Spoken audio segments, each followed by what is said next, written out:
101 WJRR, Orlando's rock station. It's the Lynch and Taco Show. Good morning. I'm Pat Lynch, Taco Bob across from me. I just had somebody texting in about tickets for this weekend. Pitmasters and Pourers, get ready. All right, yeah, Saturday, Mount Dora. We're going to be out there. I just got done texting them back. It's WJRR.com/events to get your tickets ahead of time, okay? It's $12 ahead of time. We're going to be out there with Barry from Shinedown. He's going to be out there with their hot sauce. We're doing a Q&A with him, right?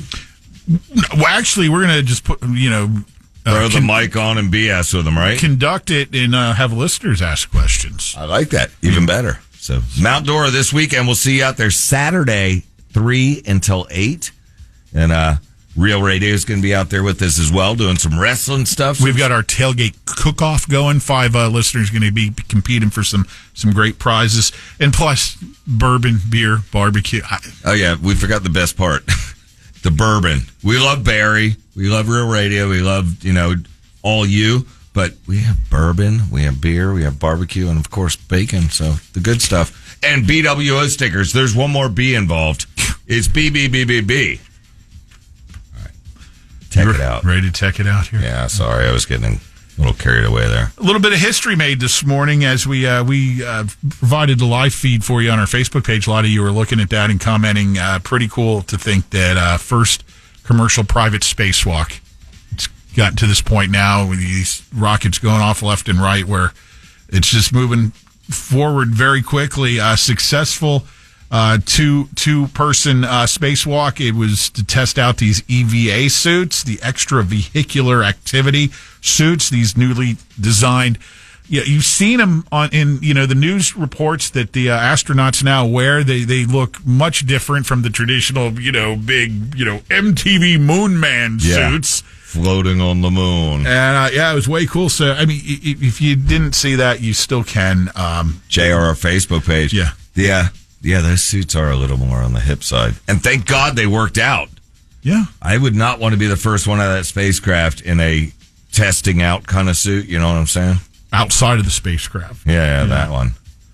So this week, Sony finally pulled the curtain back and revealed the long-rumored PS5 Pro to the public. $699.99.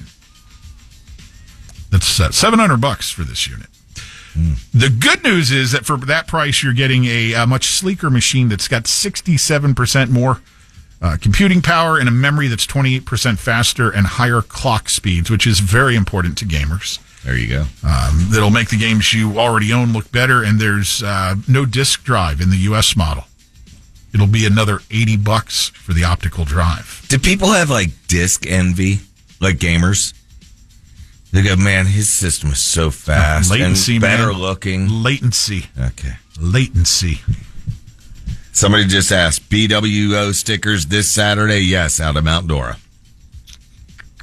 What? Yeah, we want to get them distributed there in Lake County.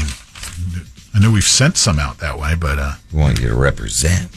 So this Google trial is underway this week about them being a monopoly in Virginia, and they had a former Google executive performing testimony this week and basically laying out oh God.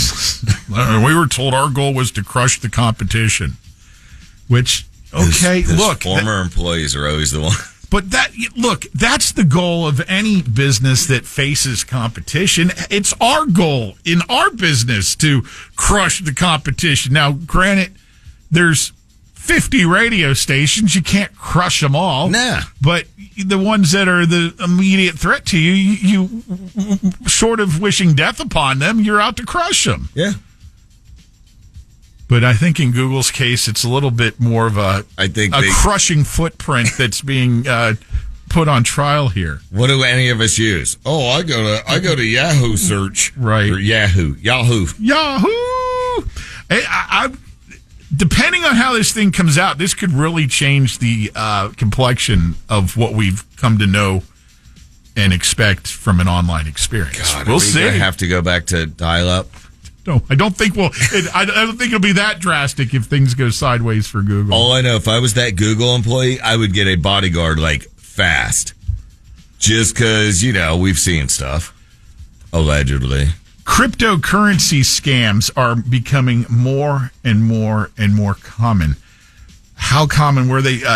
Estimates last year alone, $5.6 billion bilked out of people with crypto scams of some way, shape. I saw some guy in the news last night, one of the stations that does their troublemakers thing or whatever. Oh, I heard this. Yeah. This poor sumbitch. He got on a dating site, and he's back and forth. This is a long play deal where this woman's baiting him. They still haven't met or anything, and next thing you know, she's talking him into investing in this great business opportunity on a crypto site. And my uncle or my cousin. Well, no, he gives her the money, puts the money in, and he's tracking it online, and his $10,000 has become $250,000. And as he puts more and more in and then wants to take some out, that's when he finds out the whole thing, including the website, is a complete sham, and she's gone, and they're gone, and so is his money. Yep.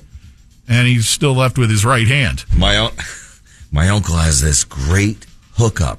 Get involved. And then her and the uncle are off together in the Bahamas. Hey, did I mention this, speaking of scams, this streaming scam, the musician who made $10 million ripping off royalties? No, what? This guy in North Carolina, I didn't know if I had brought this up in Rock News or not. No, I don't know. I would remember that.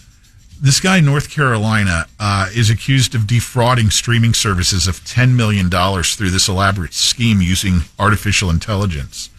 The 52-year-old allegedly used AI to create hundreds of thousands of fake songs by non-existent bands. Then he streamed them using bots to collect royalties from platforms like Spotify, Apple Music, and Amazon. Did they actually catch the guy? Yes. But I mean, they didn't just go, oh, somebody did this. They know who it is. Yeah. Good. Oh, yeah.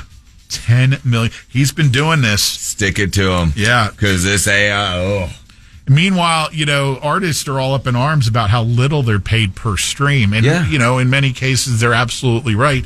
But this guy exploited that. So you just multiply how many things you're putting out there. Then you make the accounts that are listening to him totally bogus, but they're still going to register as streams. And ching. You say it more than anybody else. If there's a hole, fill it. And he did.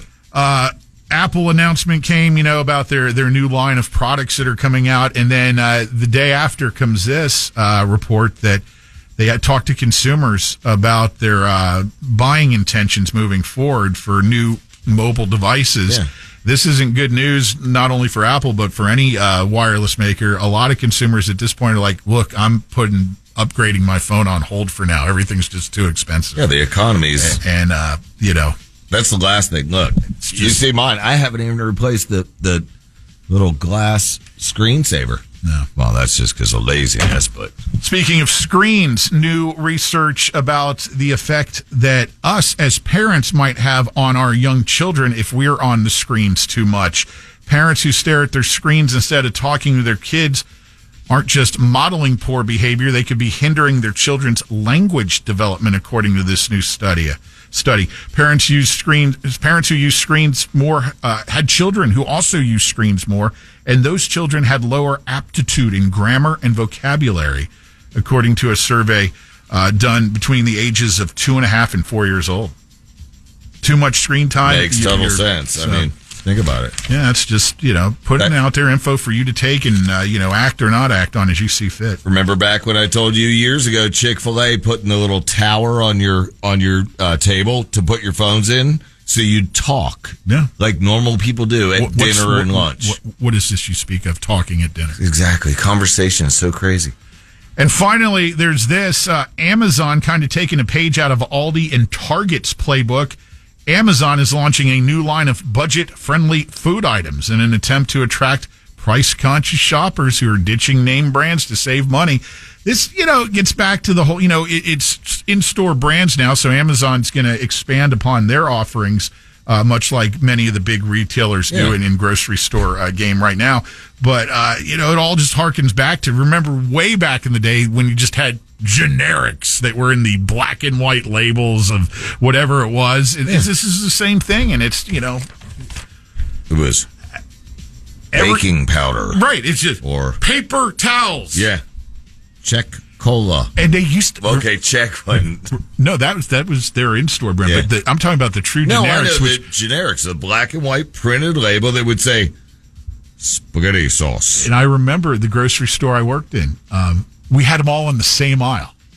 It was like walking into this just weird vortex. Like Both a sides. 1970s horror film. A black and white movie is what Yeah. it was like walking into.